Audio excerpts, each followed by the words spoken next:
There we go. A couple more. I think we're waiting for a Paulette.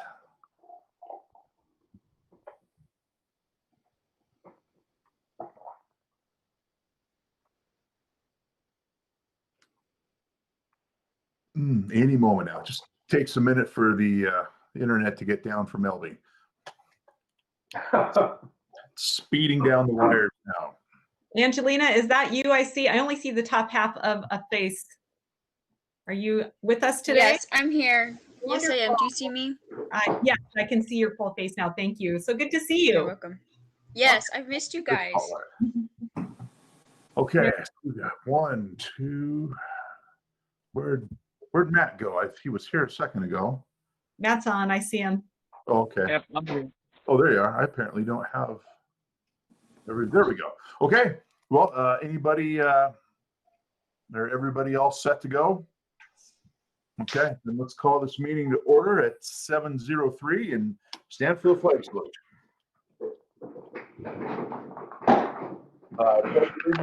To the flag of the United States of America and to the republic for which it stands, one nation, under God, indivisible, with liberty and justice for all. Okay. Man. Pull my agenda up.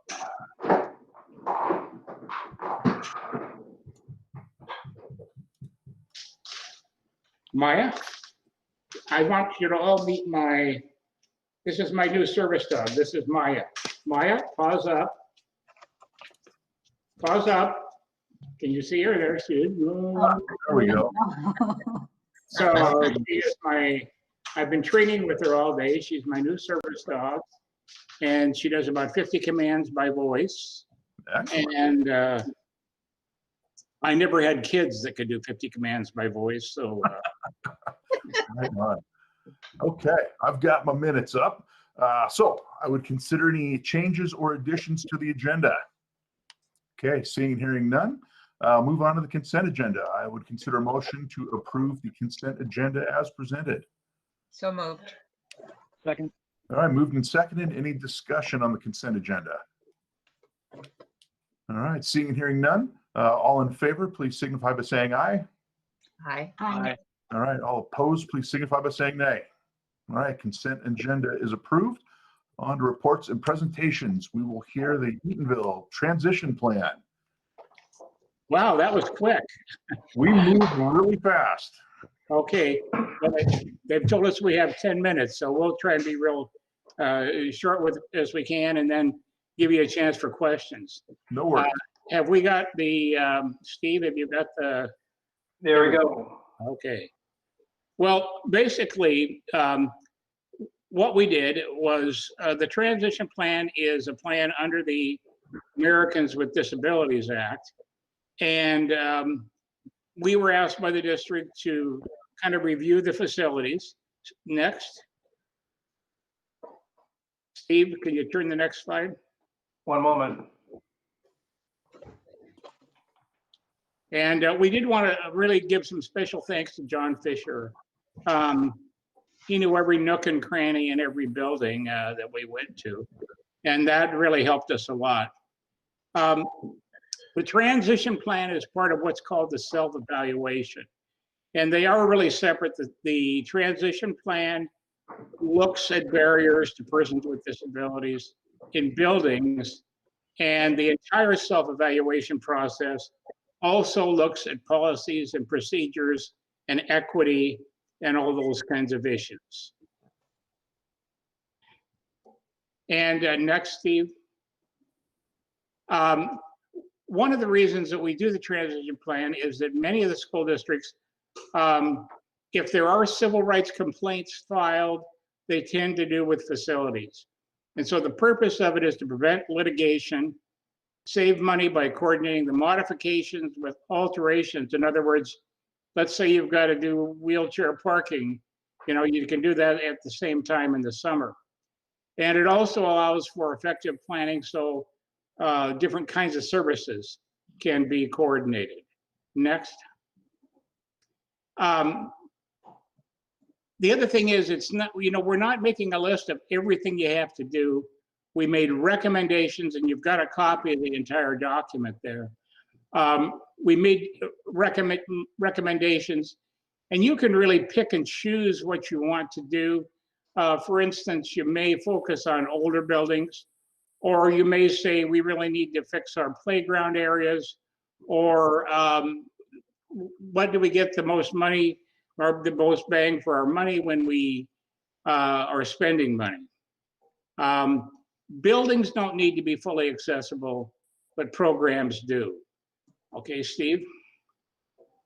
And these are just some of the things that we looked at when we looked at facilities. We really try and work it from where do you get to the building? How do you get into the building? How do you get around? And so we looked at first entrances and parking, and then we looked at what's called the route of travel. And the route of travel is just your wayfinding through the building. Looked at work areas, looked at signage, how easy it is to find if there are some entrances that are accessible and some that aren't. We also really look at safety and security. It's been interesting because in the past, security has been such an issue in the last few years. And now some of the things that they're saying about COVID are changing a lot of the security issues. So we also looked at sinks and showers. Here are some of the pictures that we took that are accessible. You can see a lower desk in an office area. Real proactive things like a wheelchair lift for the pool, grab bars in the showers, even had an eye wash that was a safety issue that was accessible. You've got accessible drinking fountains. And if you look at the sinks in the bathroom, they're lowered mirrors so you can see them. And also the pipes underneath are wrapped. Next. We looked at low-cost barrier removal. Sometimes you may need to have a lower locker. So that simply means assigning a lower locker, and you may need a different kind of lock system on it. A lot of things like the middle picture in the top were just issues of clutter. You've got an accessible sink if you move the stuff out from underneath it. Drinking fountains. You can make that drinking fountain in a gymnasium area accessible just by adding a cup dispenser. The greenhouse, really an important part for all students to be involved in, but it's got a lip in it. All you've got to do is just simply place a small ramp over that lip. And the bathroom, you've got grab bars in there, but if you'll notice, the toilet paper dispenser is so close and tight to the grab bar that you could never use it. Couldn't slide your hand along it. And then the other is a shop, again, where things just need to be less cluttered so you can get around and move from point A to point B. Next. We really found that Columbia Crest had the most challenges, probably because of the older buildings. But for instance, there are really no, the front entrance doors are really not very accessible, are really not wide enough, and are really very heavy. And the gymnasium doors are not wide enough to get a wheelchair in. I think the third picture over there is the back of the administration building. Is that correct, Steve? Yes. Yeah, that's. And we needed a wheelchair parking there because I'm assuming that lots of parents and people come there that might be from off-site. Okay, go ahead. Yeah, and I wanted to say that the report that you have in front of you is divided into sections. The first section will give you an executive summary by type of challenge, whether it's reach or protrusion or this kind of thing, or ramping. Then there's a section in there that gives our thoughts on priorities and cost, and a crosswalk of challenges by school. And then the rest of the report, you'll see a picture of each instance of best practice or challenge area for each school. So we wanted to say thank you to you, especially to allow us to look at the Wildcat Trail for its accessibility. We thought this was a very high value project to the community and to students, especially during the time of COVID-19, where One of the few options to get together at a social distance would be outside. It is a wetland, and so currently there would be quite a few things that need to be done to make this trail accessible, such as the pontoon bridges and compacted walkways and so forth. There's quite a science to making a trail accessible. You need to keep the slope under a ratio of 1:20, going up or down. The cross slope needs to be less than 1/48, and which means you need to look at hydrology and drainage very carefully. The trail is typically made wider than you would normally make a trail. You start out with a 48-inch trail bed that you would then mound up, and it would wind up with a 36-inch trail bed. And of course, you need to add signage and accessible parking. One of the biggest complexities is to consider is the type of trail surface, and the report has a long discussion of the various kinds of trail service options, and everything from using volunteers to contracting with professionals to do the work. We also wanted to say thank you for allowing us to take a look at the Burwash Jelstad farm. This is quite a jewel, good asset, and we do think it can be ramped. This is probably a bit more expensive project than the trail. We would start the ramp over here at the base of the stairs as you approach the building, and it would come up halfway and then turn and go behind the building. And here's a picture of where the ramp would come up behind the building to the platform on the far side of the building, which would need to be expanded to a 60 by 60 platform. One of the advantages of this is currently, if there were a fire emergency in this building, it would be kind of dicey to have all of the kids come out of these stairways. This would give you the added benefit of having a on-grade egress from the middle of the building directly outside. This property also has a large garden where kids could socially distance outside, but it also needs a pathway for accessibility. We also took a look at the bleacher situation. Currently, as you see in the middle picture there, we looked at the possibility of cutting into the stairs, but we're concerned about structural integrity. And we looked also at the possibility of seating down below the stadium, but felt that was somewhat isolating for people with disabilities.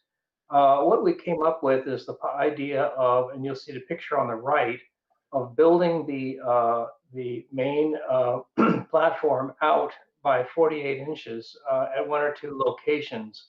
And the reason this will work is, as you'll see in the middle picture, you have accessible entrances from the street, provided that you negotiate some parking there with the city.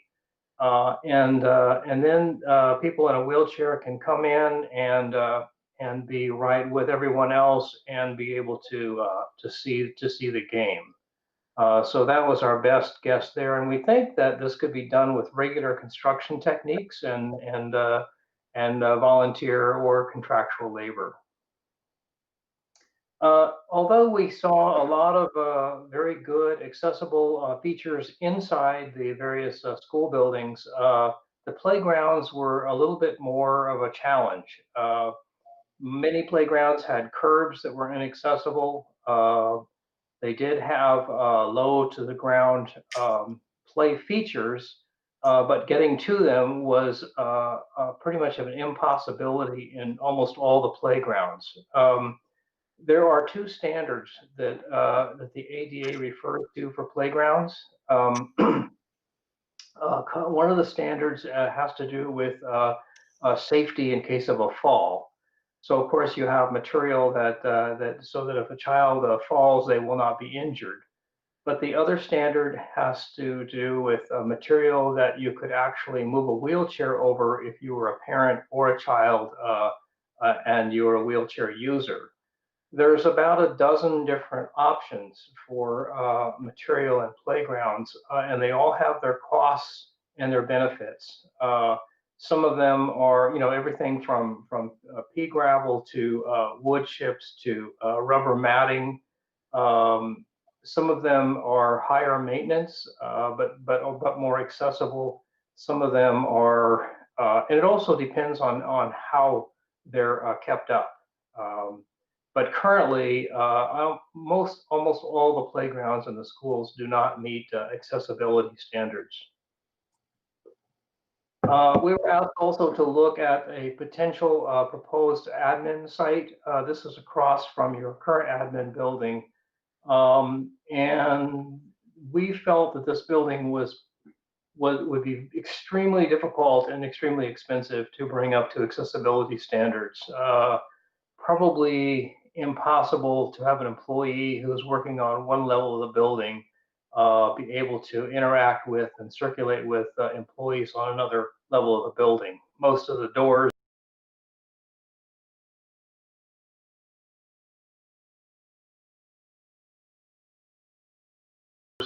were too narrow. But even if all of the internal structure were gutted and rebuilt, there's still the grade change issue.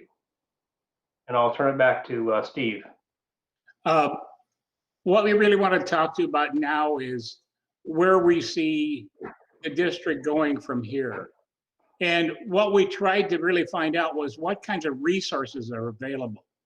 If we'd been just a little earlier on this project, we probably could have got quite a bit of money from the state.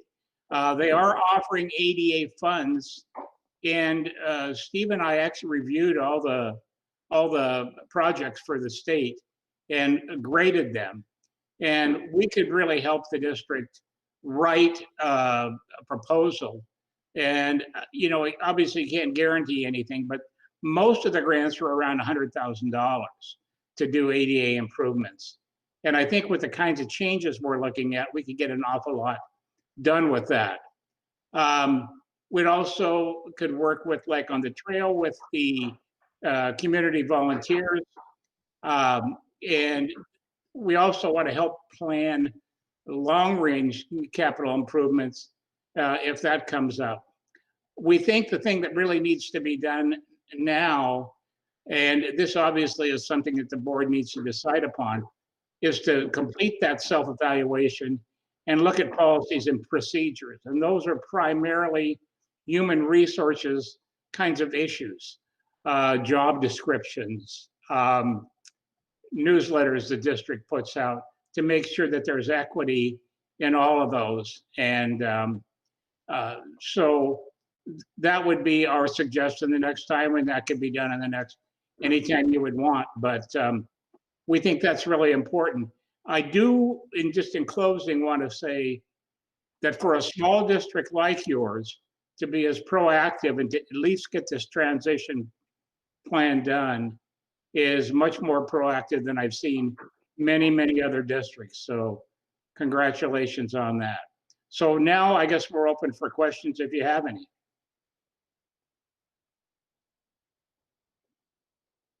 Questions? Comments? I think that was a pretty good presentation, Steve's.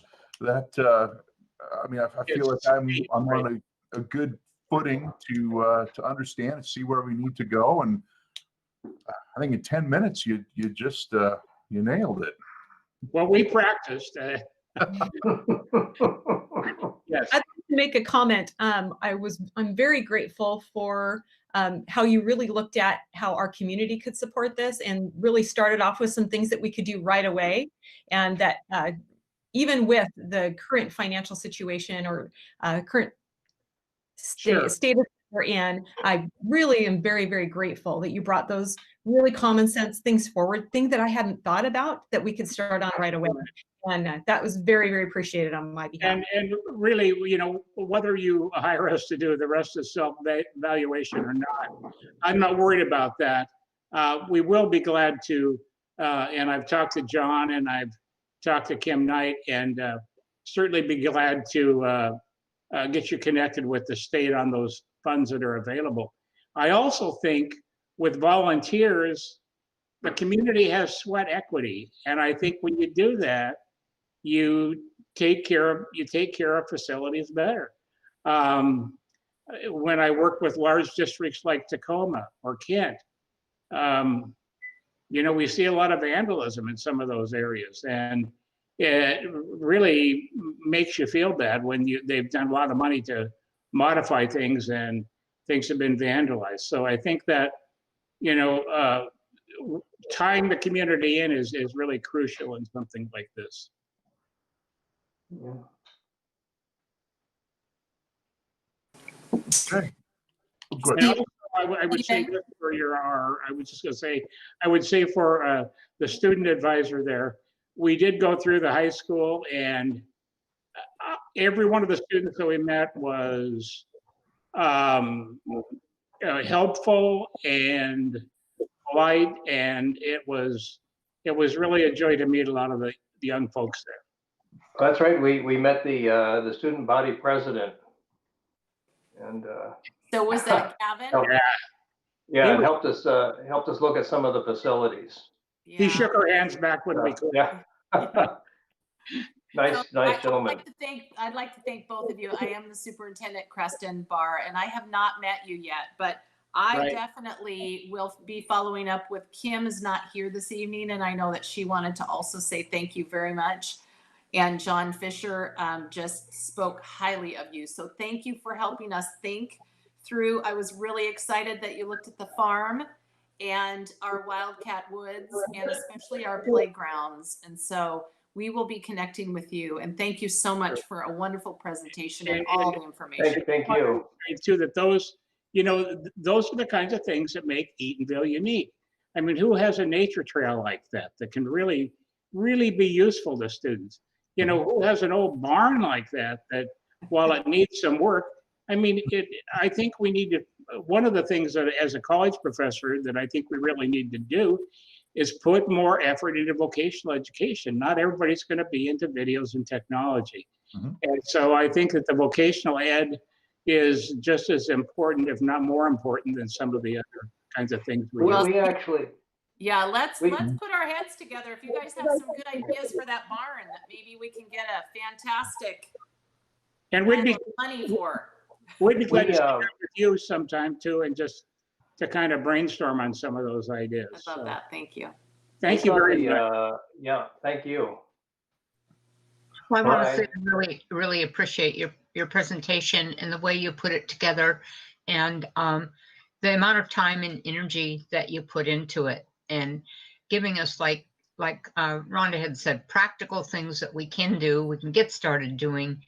And I know that we would appreciate any ongoing help that we can get in for funds or for whatever it is. Just thank you so much. Nice. We thought I would. It's possible the Washington Trail Association or someone like that could help you with that trail, because they do volunteer work throughout Washington State on trails and are very interested in inclusion work. Very good. Okay. All right. Thank you. Bye. Drive home. Thank you so much. Yeah. Thank you, gentlemen. Okay. Okay, so we're on to financial report. All right. So you have me this evening. Kim Knight is not here, so I have a report. Kim's not on, correct? I want to make sure. She is on vacation, but she keeps jumping on, so I wanted to make sure. This is for September 23. I'll just go ahead and read it aloud. The preliminary ending fund balance for 1920 currently is 4.3 million. This will still fluctuate as Carolyn processes the remaining invoices for the fiscal year. Krista Heersink is closing out all of the 1920 grants and finalizing all claims. And I have to tell you, they are working very hard. We have a really good team, but they have been working really hard to tie up a very strange 1920 school year. We did receive notification from Pierce County that the district will be receiving a flow-through allocation from their CARES funding for Pierce County. The grant parameters are identical to that of our ESSER CARES grant through OSPI. The district is currently working on a plan of expenditures in response to the remote hybrid learning necessitated by the COVID pandemic. Krista has made an initial claim against our ESSER grant, and there will be a test on acronyms. No, there won't. And we did make a small claim through FEMA, which also flows through Pierce County. Tech equipment necessary for both in-person and remote learning has been prioritized for the capital learning expenditures. Building administrators identified their teachers' biggest need and frustration as failing equipment. And for those of you that know our teachers, they do so much with so little, but we have equipment that is dying. It is at the end of its age. Zoom is currently working on getting numbers, swapping out our aging projection equipment with a TV document camera combination for every classroom. And I know that he was in schools this week. Like all ed tech, there is a significant lead time in procuring the cameras due to the pandemic. So there is a backlog. The district has committed to running our summer feeding program until the start. It was of winter break, but I believe just yesterday, Congress passed so that we can feed students all this year up until the fall of 2021. So that is good news. And we do want to thank Congress for that. This means they did get something done this week, so that was good. This means that we will continue to feed all children ages 1 through 18 and special education students up to the age of 21 free of charge.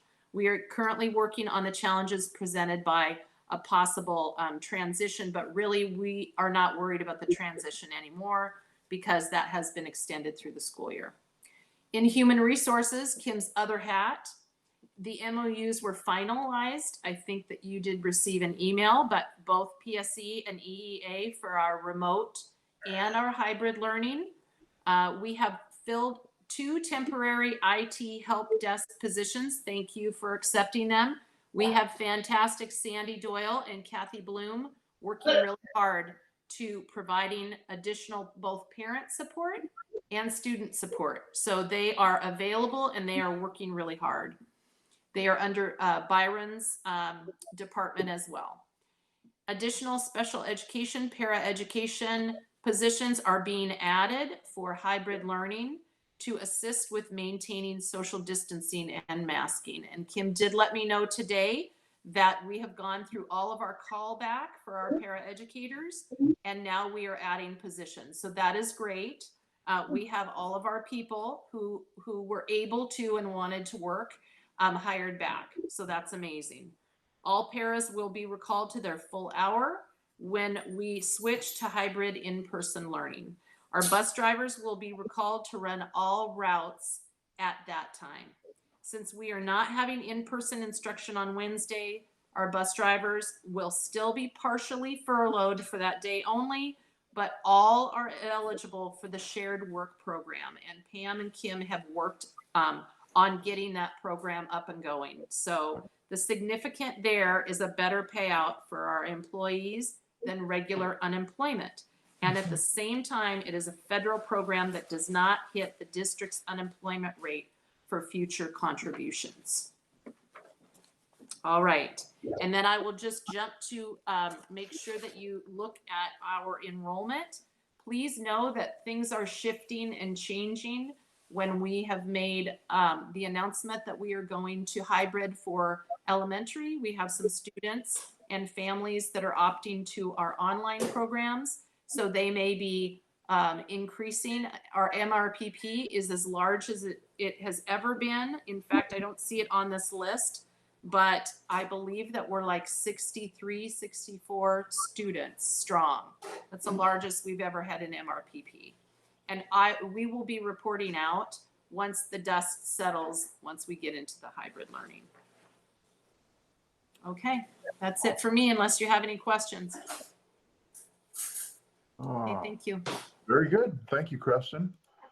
All right, so we got that and that wrapped up. Here we have no unfinished business tonight, so we will move on to new business.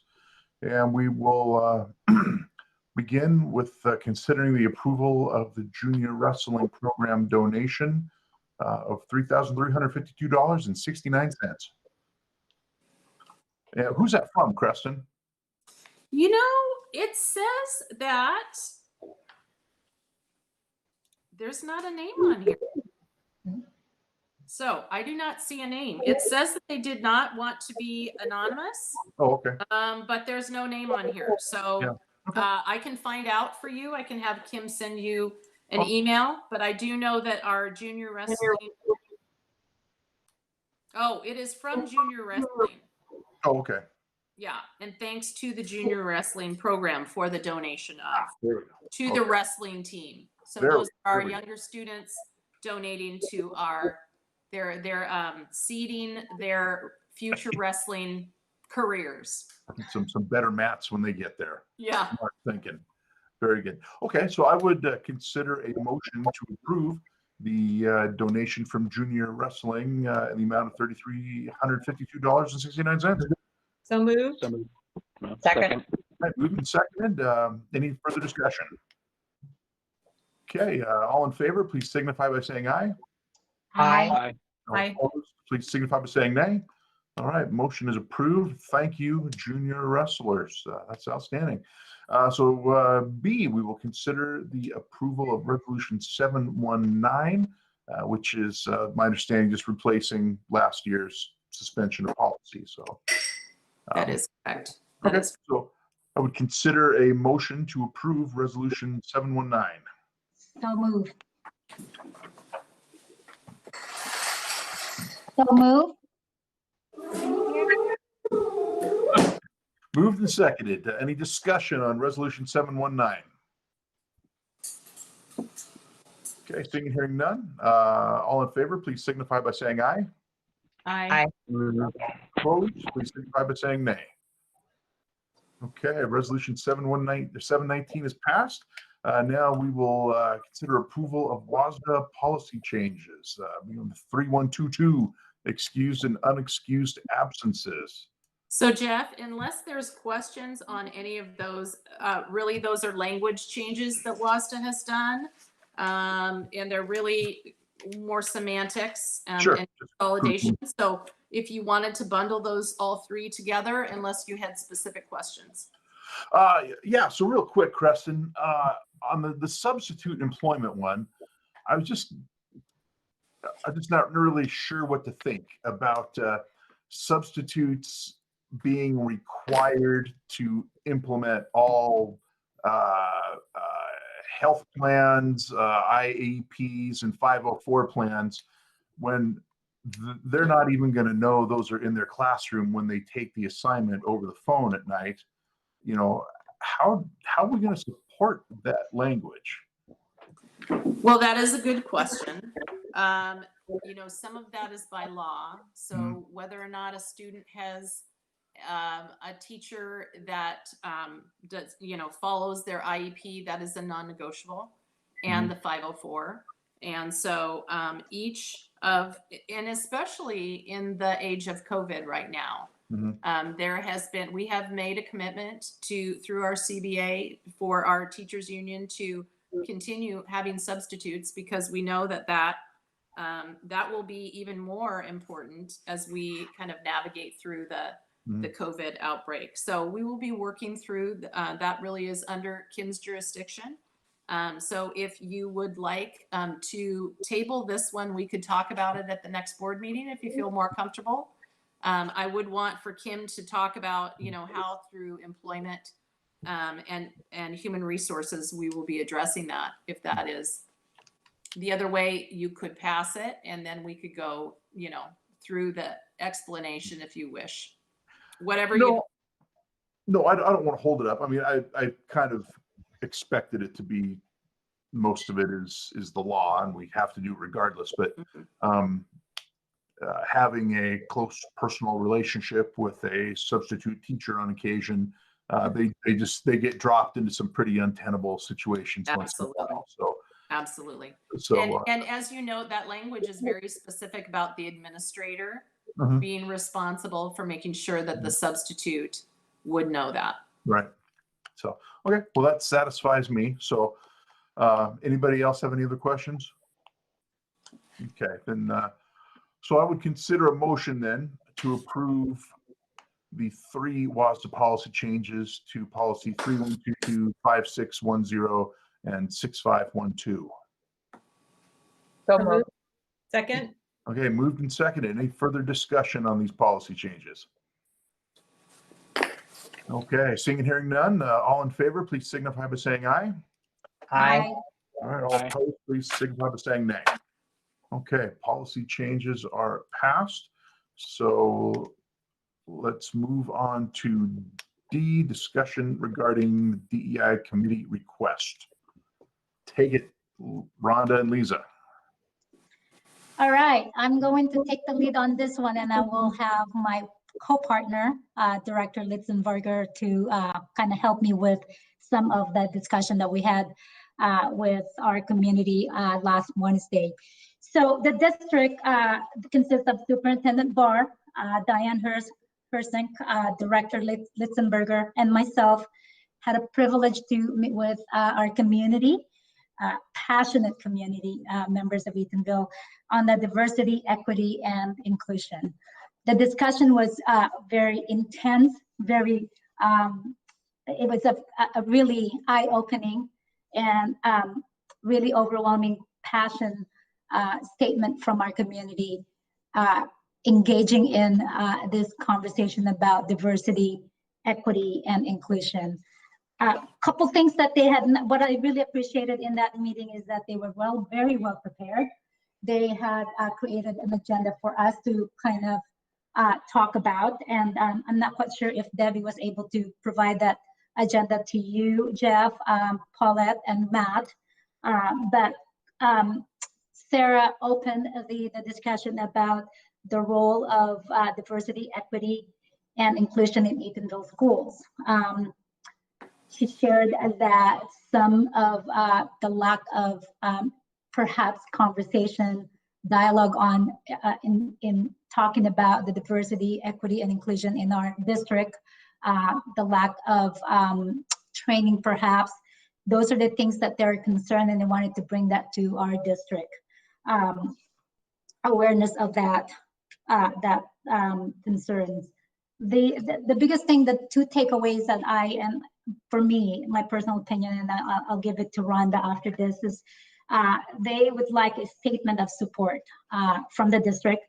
The statement should say that the students, that we let the students know that they will be supported and that Eatonville is a safe place. Another thing that they talked about is the belief statement that we have in the district, the one that we have, that one we created, and how is that being actualized, and how are we really modeling that. And they would like also to have that front and center in our website and any of our discussions and our practices. Another thing that they talked about is creating an advisory council group that would kind of help. And I believe that what they had used, the word that they used is advise, and advise the district or advise the board on certain things about the curriculum, about the professional development, so on and so forth. Superintendent Barr did say, and I from what I can remember is that, and I have also reiterated that the importance of partnership instead of the word of advice, that we work together in collaborative space to build that district, that diversity, equity, and inclusion into our district. So I hope I covered some of it. Rhonda? Yes, thank you. And I think one of the things my takeaway was that this was a passionate group that wanted to make sure that all students felt welcomed and safe in our schools. And I believe that this board also feels that way. And I know that the work that we've been doing pre-COVID as a board, really trying to receive some professional development and learning on our own as board of directors around diversity is really important. And that we will continue to do that work. COVID has stopped a lot of the things that we've been able to do. We know that we have been committed and are hoping that as a board, we can draw a consensus that we will continue this work and reach out to professionals who have best practices with our education partners, Puget Sound Education, Puget Sound ESD, that we will continue to do that work as a board. I know that right now it's hard with COVID, but I know that we can navigate those waters, and I feel confident. And I was very honored to be a part of the conversation and very honored to see that we have passion in our community. And I think it really lends well. The fact that we had an inclusion presentation around the ADA today speaks to part of the community that needs to be represented as well. So there are so many facets to this, and I'm looking forward to reaching out to community members of all different aspects that can be a part of this group, this advisory group. And I think it will be a really powerful opportunity for us to partner with our community members and voices and to just make Eatonville a better place.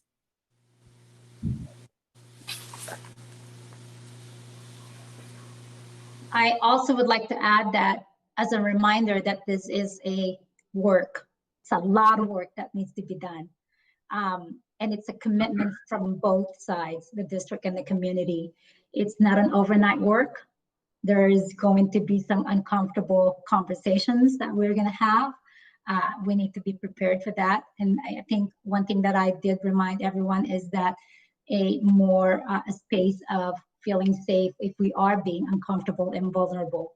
And at the end of those conversations really is, keep in mind, it's about the students. So. Outstanding. Thank you, ladies. I absolutely support all of this. I love the idea of a community committee dealing with this. One concern I have, I don't want to replay our bond levy community committee mistake, and at the end, looking as to why the community didn't support it, many people pointed out to me, well, your community committee had nothing but old, rich, retired white guys on it. And that's the plan that was put forward.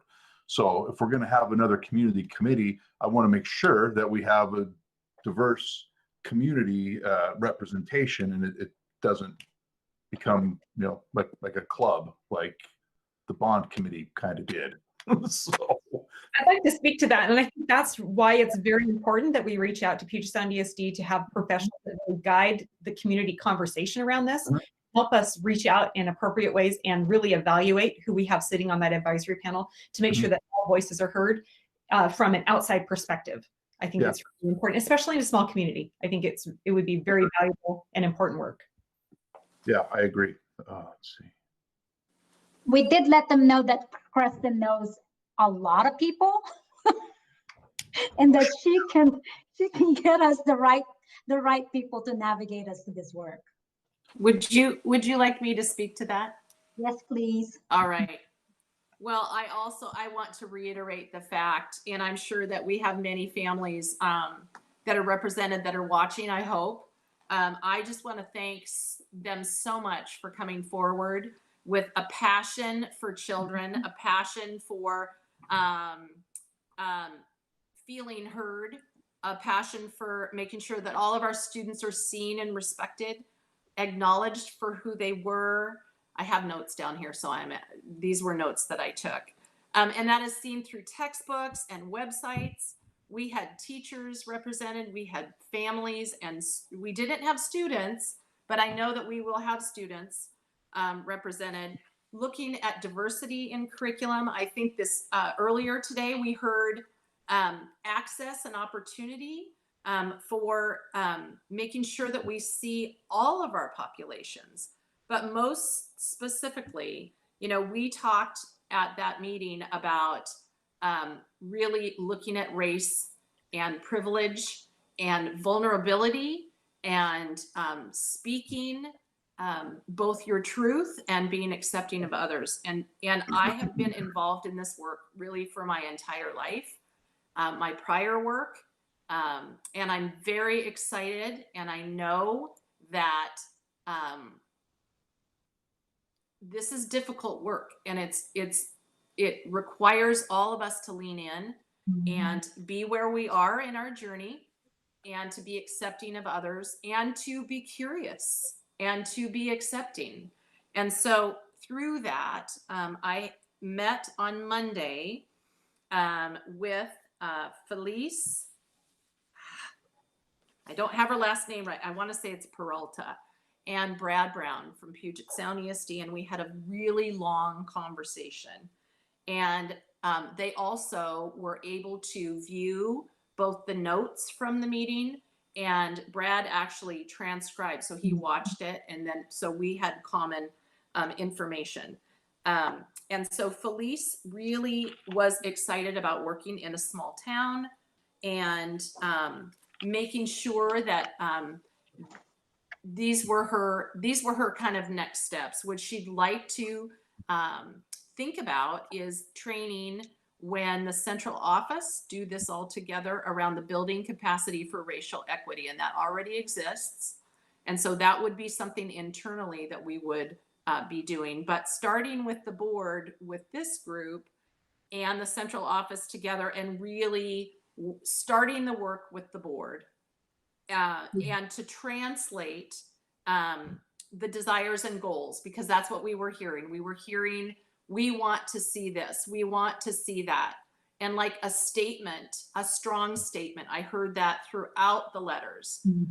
And that is created after there's common understanding, there's common language, there's common experiences that people go through together. I guess you could put out a very strong statement right now, but my curiosity might be, will that be the statement, and will that be the understanding as you go through the professional development for yourself as a board, for the understanding? I asked that question of them, and they felt very strongly that doing the work first is the most important thing. Being the leaders of that work in the district together. So that would be one of my first, recommendations. And then shortly thereafter, not long, but shortly thereafter, and I don't have an exact time frame, and I would want for you to talk with them about that. But then thanking the community and recognizing that the community is so important in the work, and then starting that work with the community as well. In addition to that, I think I was pretty clear at the meeting that we had many staff members that came forward, and creating safe places for them within their schools is something that we can do now. I can do with the board's support moving forward, and allowing the principals to start shepherding that work as well. There was a request for pretty significant professional development, and that comes at a cost, and it also comes at a work cost. So my concern is having enough support around this work, as well as the UDL work, as well as the teaching and learning, and making sure that there is sufficient, adequate, and really this is the right work to do. And within a pandemic, so my mind goes right to Monday, we open up in a hybrid with the elementary. This is a year unlike any other. And so the amount of work that has to go in, and I'll talk about that in my statements, this work is absolutely important. And what I would ask of the board is to think about what that support might look like for both the teachers, but also the community, and for yourself, to do it justice in a time of pandemic. So. Right on. Well, this is certainly, even in a regular year, this is the work of years to get this done. I think that's important. One question I have in the immediate short term, do we have a genuine lack of or problem with our diversity training? I'm sure we're probably meeting all the state standards, I would imagine. What do you think about that?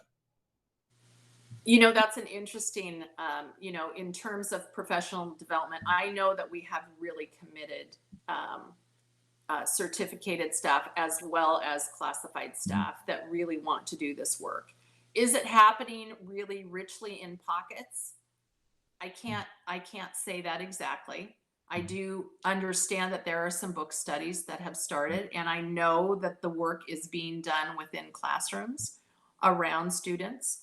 But as a formal professional development option for cultural competency or diversity, equity, and inclusion, I would say no, we have not done that. Now, we might have done that in pockets, I think, certain buildings and building principles, but as an overall arching district under our Whole Child Initiative, as a separate, being very explicit about that, I would say no, we have not done that. And that really does need to happen. Okay. Follow up on that. Well, I live in a world of state requirements and standards. I have to take required by law, diversity workplace training every year. Do we have that requirement in schools? Yes, Okay. there are safe school. Yes, there is training that is done in safe schools, and that's an online program, and then it's checked off that staff do that. But is it a robust conversation? I think this is the work that I would hope that you would sponsor. Mhm. And I think that this is the work that absolutely needs to be done. And I appreciate those that step forward. Mhm. And I appreciate they're putting their hands out. All of those letters, I appreciate each and every one. I know I did not personally respond to them because they did come to the board and, all of us. So I do want to make that noted that we did receive them and read all of them and appreciate them so much. And really look forward to embracing all of our students, especially because that's really why we're here, right? Mhm. We are here for the students of Eatonville School District. We're not necessarily here for the grown-ups, although the grown-ups are, shepherding the students. And, but I would say, I hope that your direction to me is around support of moving forward. I also want to add that the online safe schools, it's almost like just a compliance or a checkbox, right? It is really truly a matter of really practicing that in a real space, and I think that's where I as a board member of Eatonville School District would love to see Creston lead that work with our staff. And provide them the right training, the good training to really embrace diversity, equity, and inclusion in our district. Right on. Okay. One other thing I'd like to ask everybody for your opinions. Lots of them have been demanding a strong statement of support immediately from the district. I completely support everything that they're trying to do and want to do. I'm happy to take on that work. I'm not real happy about putting out a statement right away. I feel like that would be almost disingenuous. I feel like I'm jumping on the bandwagon that's going by right now. I really would rather get this process up and going and work on a more meaningful, long-lasting, statement from the district rather than something one or two of us just, cobble together to make them happy and stick it out there. I'm just curious on anybody else's thoughts on that. I think I agree, Jeff. I think that we would, it would be wrong. It would be perhaps more harmful because we don't know exactly, we got to be able to support it fully, and it's got to go forward for a long time, and it's got to be a continual work, but the statement itself has to say what it is, and I don't know that to put out a statement right this moment would be the thing to do. Yeah. So could I make a suggestion? Absolutely. So right now, I do want to clarify though, I cannot confirm that Safe Schools has diversity training that is required by all teachers. So I want to make sure that when I say that I can stand behind that. So I will be checking, but I I am questioning that. So I do not want to go on record and say that it is. And we should. And I don't think, back to Lisa's comment, I don't think it should be a checkoff. No. I do know this board, and I know that you love children and that you want equity and diversity. You do have equity in your values, and you do have diversity in your values, and those are stated. So I do not think that it is a stretch that you want children to feel safe, you want them to be heard, you want them to be welcomed, regardless of who they are and where they came from, whether that's, a variety of different things. And I think that bringing in Puget Sound ESD to help you untangle your conversation may get you to a place where you would feel real confident. But I think as a board, my recommendation would be, and you do not have to take this, but my recommendation would be, is to engage in the conversation at the first level with this group. You will find them very, very likable. They do this group all over King County and Pierce County, and they are, they want us to be successful, and they want you as a board to be able to stand by your beliefs in children. So I do not see those as opposing, Jeff. I think that some of the language is uncomfortable at times, and the wording is uncomfortable at times. And I think that going through that, we have tried this a couple different times. The board has engaged in a couple different opportunities for professional development and not found the right people. And I think that I would like to bring you these people. And then if you choose not, if it's not a good fit or you want to try something else, I would recommend that. Jeff, I wanted to kind of share with you about the statement of support. I agree with you and Paulette. We have to have a thoughtful process in creating that statement of support. And that's what Rhonda and I were explaining to them, that we are a unified school board. She and I are not the only one that can make those decisions. So we wanted to let them know, to share their passion about creating this statement of support immediately. But in my personal opinion, I'm with you. I support what you had said, and Paulette, it is a thoughtful process. We have to make sure that we are not in a rush just to meet the demands. Yeah. This is about our students, and we need to make sure that we include all voices, not just our voice. Right. We include everyone's voice. So, Thank you. May I also share one thing? I did actually have a side conversation before you met, Lisa and Rhonda. I did have it with our student advisor or student board of director members. And so I just want to express, and I won't speak on behalf of either one of them, but they were very excited. They were really, really excited. And I'm excited because student voice is really, really important. And so, yeah, very much. I think you will definitely find an eager group to have some really honest conversations.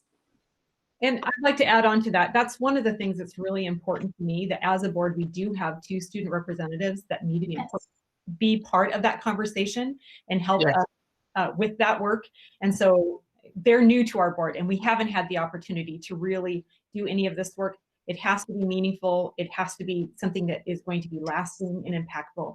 So Angelina's so excited about, having you and Kalina be a part of what I think, really important work we're going to be moving forward. Yes. No slacking, Angelina. I'm just going to add that, yes, I agree with everything everybody's saying.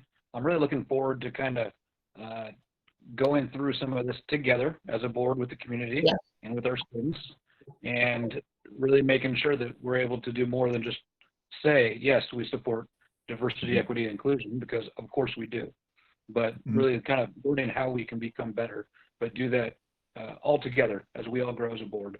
So, and doing it for the students. So I think we're all on the same page here. Outstanding. Yeah, I mean, this is something, maybe even rather than just a statement, weave this into a reworked belief statement, because even that belief statement is, you know, I think we did that in your first year, Creston. Yeah, that was I think it a was. while It was ago. the first year. And I think when Matt came on, we looked at it and yeah. So it's time. It's time. It sounds like you're all ripe. And so I'd really like to work with a couple of you to look at some calendar dates and some professional development opportunities. I think we could do it Zoom for the board, and then maybe pencil in after we talk with Puget Sound ESD how and so the community with the DEI group and what that could look like, and then really internally what that could look like for the school district as well. Mhm. I'm excited. Thank you for doing that, and I do thank the members for bringing that forward. Yeah, there's certainly room there for improvement, and the more we get involved, the better product we're going to get. So, okay, any other discussion about that? Okay, then let's move on to superintendent comments. Well, I'm just going to start off with saying with Brené Brown, she always says she's not here to be right. No, she's not here to get it right. She's not here to be right. She just wants to get it right. Get it right. Maybe I'll get it right. Yes. Oh my goodness. I blew Boy. that one. You know, I have to say, this has been quite a week, both from the state level and certainly the local level. So I'm just gonna kind of talk through, you know, I had that really great meeting on Monday around diversity, equity, and inclusion work, especially around systemic racism. So I'm looking forward to that, definitely. But all things COVID, and I just have to do a shout out. You know, I have to give John Fisher kudos. One thing that he absolutely has done for our district is I was in a meeting this morning, and there were districts that did not really have it down and had not ordered PPE, so that's protective something equipment, masks, not the proper mask for teachers to be around students. And so we have sufficient KN95s, which is the appropriate mask to have around students, enough for almost all year, I believe. I know we have tens of thousands. And if you don't know what they are, parents, if they're watching, you kind of see when you show up at schools that when children are around, they look like a duck. They're not very attractive, and they're not colored. They're just white. They're just unattractive. However, they're very, very appropriate for safety. So we look forward to that. And I want to tell John thank you, because really it is igniting concerns throughout the state. And we ordered early in the summer. And so that was because John has been so involved with Pierce County Emergency Management. So I just have to thank him so much. That is one thing that we don't have to worry about. John has been working really, really closely with Heidi McElhay as our nurse. Boy, this is a night for me. And making sure that we have the answers and questions. You have seen multiple pieces of communication coming out this week, almost in waves, both for parents. Today, there were bus transportation for the AB for the elementary school. And that communication has been led by Allison Shue, principal of CC, also as our communicator, as well as Lindsay. And I want to thank them, a shout out, because we hope that we are communicating well and often, but this is a time where parents really, really want to know the specifics. Also, I want to do a shout out for our food, Terry High, and our transportation, Clay Jamerson. They have been working and burning the candle on both ends to make sure that we are ready for next week. Our maintenance and our custodial and our grounds people are just preparing, as well as our amazing teaching staff. They have started in a remote setting. They have done amazing with kind of faulty at times equipment. They are going above and beyond. And in a really, you know, they really have embraced the Google Classroom and the ability to be able to be remote innovators.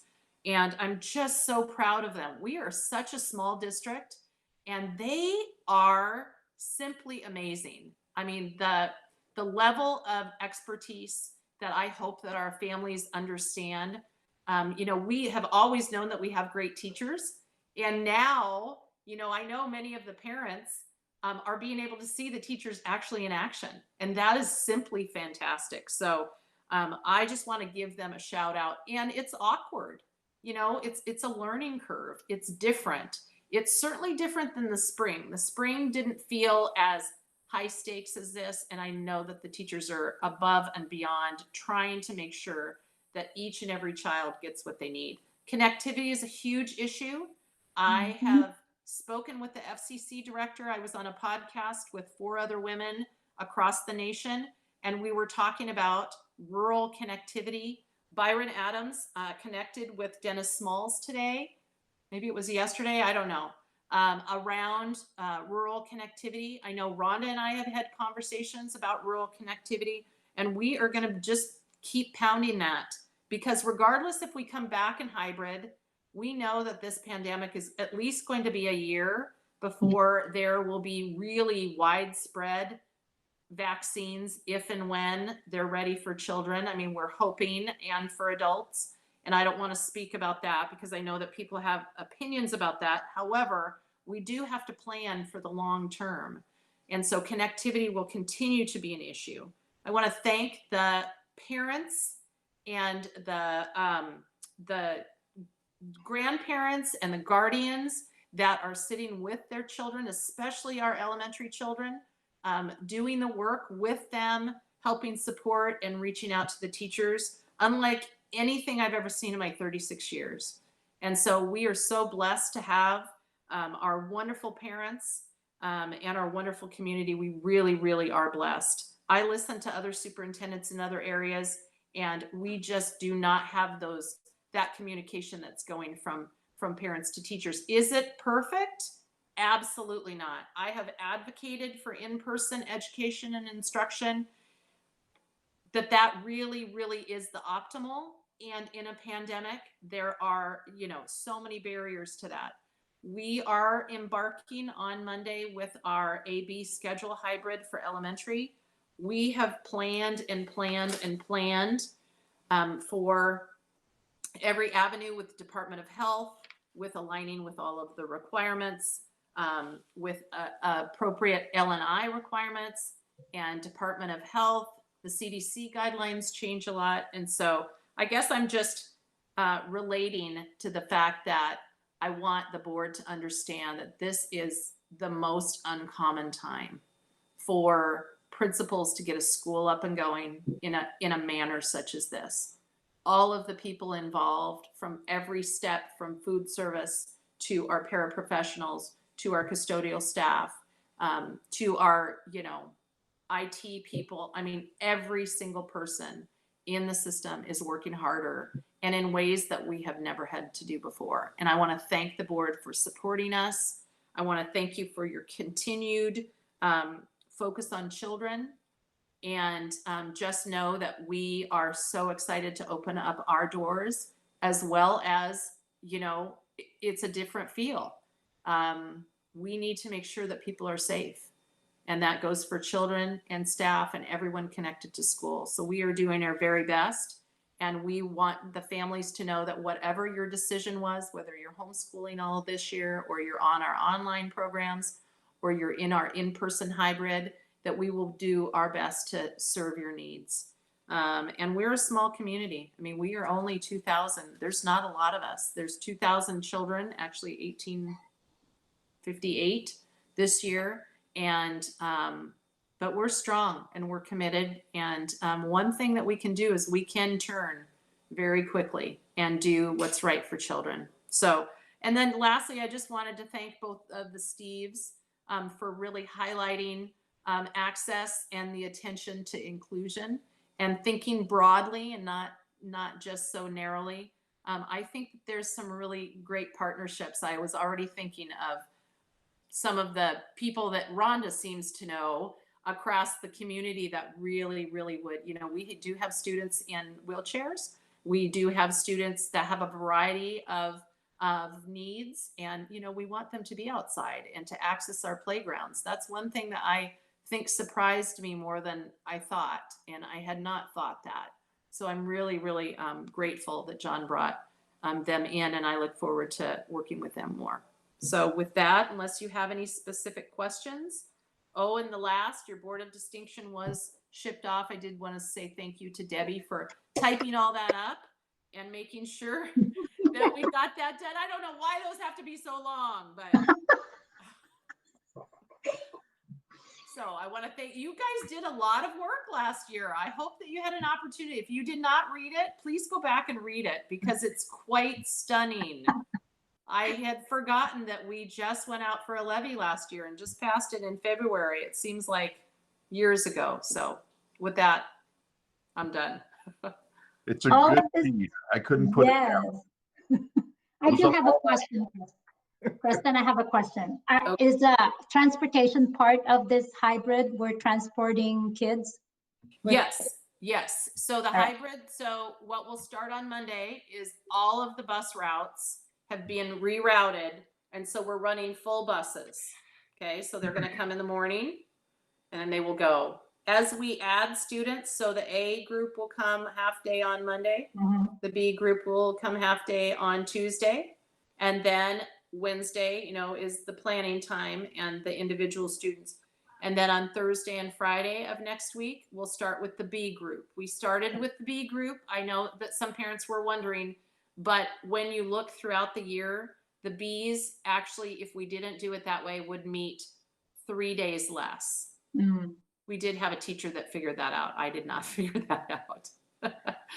Miss Painter, thank you. You're way smarter than I am. So that's how it will go. So we will have half of the students, elementary students, on those buses any one day.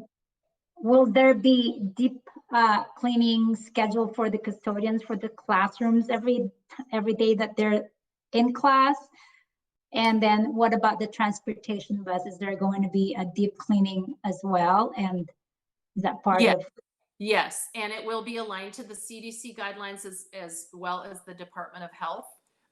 We can go in depth if you'd like to at the next meeting. No, it's fine. I can invite Clay and John to talk about that. But absolutely, that is one of the reasons so that parents know that we did not go A-B. We decided to do both AA, and then there's that Wednesday to do extra cleaning, okay, and then BB. Got it. So that was one of the ones. It is a requirement for elementary school students to be cohorted. And when we look at middle school, high school, I was on a phone call today with Department of Health for Pierce County. I asked them if they were going to mandate that for secondary, and they said they are not going to mandate. It is recommended. So that is one of the differences between elementary and secondary. So, all of the protocols for COVID are very much aligned. So if you wanted to report out at the next board meeting with my COVID team, my group, that would be very appropriate. We could do a short, 10-minute, this is how it's going, because we'll be in it for 1 week, right? So it might be good for us to be able to report out to you what our findings are. And I was on a meeting yesterday with a group of people, including the governor's office. And I told them, I said, we've put together all these guidelines. If you want to come out and see it on Monday, we're going to actually institute it. And I always think that's important when people are planning on paper, for them to actually come out and see what it actually looks like, boots on the ground. So I have many prayers. I'm going to be asking for you to say prayers. And we know that children will be transported safely. And we know that once they're in the building, that our teachers and all of our staff, they all say they're just so ready for them. So ready. And the last thing is PPE stands for personal protective equipment. Kristen. Okay, thank you. I need my acronyms in front of me. Thank you. Okay, so Angelina? Is there anything that you would like to share with us in board comments? Not much. Just if you guys have any questions for me, like if you guys want a student view of how things are going, then I guess I can answer any questions you guys have. That's why you're here. Just tell us everything we need to know about the student point of view. Okay, well, remote learning is actually going pretty okay. I feel like it's a lot more structured this year than it was last year. So like I applaud the teachers on that. Obviously because they had more time to get everything together, but they're doing a really good job of like implementing everything and making sure that we stay connected with them. And then at least my teachers are at the high school, and I feel like everyone else is on board, the other students and kids that I've talked to. I have 2 little siblings that are going to the elementary school actually, so they'll be starting Monday in the A group, so that's exciting. Yeah, my family's pretty okay with it. I guess their only main concern is that like once, because they're in the A group, right? And then you have that little pause. Like what's gonna happen when they're doing remote learning and the teachers are busy with the B group kids? Like, are they gonna be able to get extra help after school? Or are they gonna be able to get help in school? Like, is there a system for that? I don't know if you guys can answer that, but that's really just Well, Creston, isn't that a big part of Wednesday is Yes. available Yes. for communication? Right. So Angelina, when they come on Monday, their teacher is going to review all of the, this is how we do things, right? This is how we do things. Mhm. This is, how we go outside. This is how we, but they're also going to go through all of that as well. And really, Okay. teachers have been super creative about what they are doing. And they will continue to have work in the Google Classroom. So we have to keep that remote, ability. But really, it really depends on the teacher, right? Yeah. Mhm. Okay. That's good. My parents will be happy to hear that. That That's they'll good. know what they're And yeah, and you know what? If they have specific questions, they can always email your sister, both your sisters. Are they sisters? Okay, sisters, yes. yeah. So your sister's teachers, and ask those questions. Mm-hmm. Yeah. Yeah. Other than that, I'm just super jealous that the elementary school gets to go back. That's all. Now, your day's coming, Angelina. I'm hoping so. Yeah, hopefully. Yeah, I'm sure it'll get here. Okay, awesome. Thank you. I know it's kind of hard, even from the student perspective, since you are stuck at home. It's hard to get the pulse of things, but thank you for that. And I will open it up to the board now. Anybody have anything they would care to say? I want to first, Angelina, are you part of the ASB? Have they invited you to be part of their leadership team and their meetings and that sort of thing? Because that should be happening. If it's not, maybe make sure that you're part of that. No, it has not. I have not been a part of the ASB or anything. And I didn't know I was supposed to be. I've not been invited at all. Okay, so we need to reach out to Mrs. Sturdivant and make sure that that happens into the ASB advisor, because that was part of our new transition into the program, is that our student reps are part of ASB. So ASB. Okay, I'll email Mrs. Sturdivant tonight then. Perfect. Thank you for really welcome on that. And if you can touch bases with Kalina as well, make sure that you guys are communicating both part of that. Thank you very much. Got it. Thank you for sharing a concern that I think a lot of parents are having. So this is the benefit of having a student rep on the board. I also wanted to thank our presenters who really showed us some of the important work that we need to do for accessibility and inclusion in our community, because we know that our school is really the foundation of our community. We're the biggest employer of the community, and multi-generational here, and well supported. Schools are supported by this community, so we want to make sure we have access, physical access for everyone. And I loved their really common sense solutions. I'm just super happy and excited to start tackling some of that work. And thank you to John Fisher for being an important part of that. Thank you to all of our teachers for the great work they're doing, for the parents for really, really, really stepping up to the plate and doing hard things in regards to balancing work and childcare and being, your child's educator. It's all hard work, and I'm so grateful to families for hanging in there in these really unique times. Thank you, Kristen, for all that you do. We know that Debbie may have typed up our application for Board of Distinction, but we know that you did the hard work on it. So thank you for the hours on top of everything else you have going on. So grateful for that. Grateful for the community input. I know that in the midst of everything that's going on, we have some hearts that are really tender and passionate about many things. Diversity, equity, inclusion is one of them. I was honored to be a part of that conversation. I'm very grateful to the equestrian team families who have been reaching out to us and sharing their passion and helping us learn more about things that are going on. And I'm grateful that we've had the opportunity to hear from so many. And we're, as a board, Jeff, I've talked to Director Lucas, and we're hoping to be able to convene a conversation, a group of people to get together and have deeper conversations around that. So looking forward to that work that we will be doing in the future also. And thank you for being a fabulous board who cares so much about kids, because I know I can speak honestly when I say that this board really is not about any agenda, not any one agenda item. We are all about kids 100% and community. And I'm so honored to be a part of this work. So thanks.